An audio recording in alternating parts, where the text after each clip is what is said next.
This Lesson of Freedom by Donna, Kaye. Once there was a nation of people that lived in joyous celebration of life. As flowers blooming in the fields, everyone was encouraged to explore the potentials of their being. They were happy and felt strong and comfortable within themselves.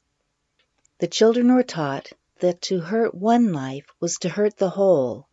They took care of each other and lived in peace.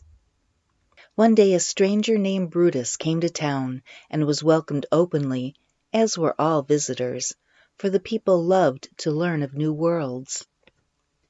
Because Brutus was dry and empty of spirit, he was jealous of the people and desired to take their freedom for himself, so that he would have their joy. Brutus said to the people, "I can see that you are a prosperous and happy nation. Don't you worry that strangers will come and take your land? Come, I will show you how to protect yourselves." Now the idea of war was new to the people, and they soon became afraid. Many agreed that they must learn to protect themselves from enemies, lest they lose their wonderful lives. So they worked all day building weapons and armies.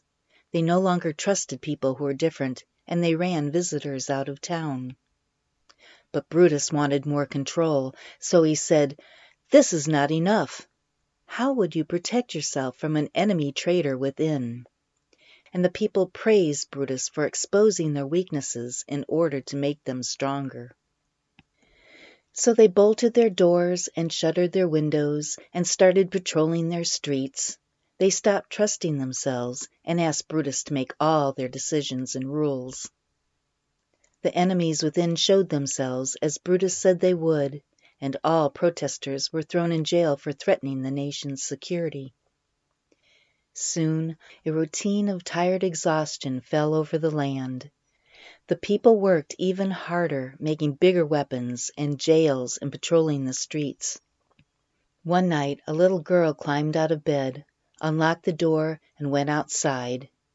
Because of the curfew, no one was on the streets, so she slipped through the shadows to avoid the inner police.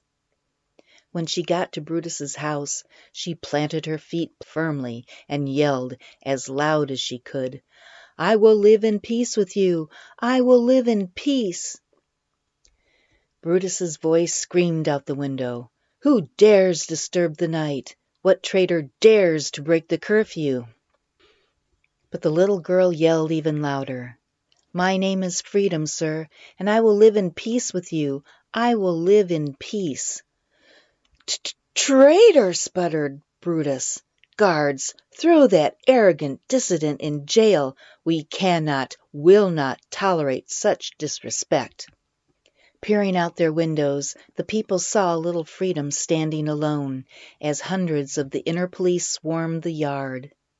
Every heart stirred as her voice rang out, "I will live in peace with you. I will live in peace." An emotional paralysis gripped the police as a silent sea of witnesses streamed into the streets.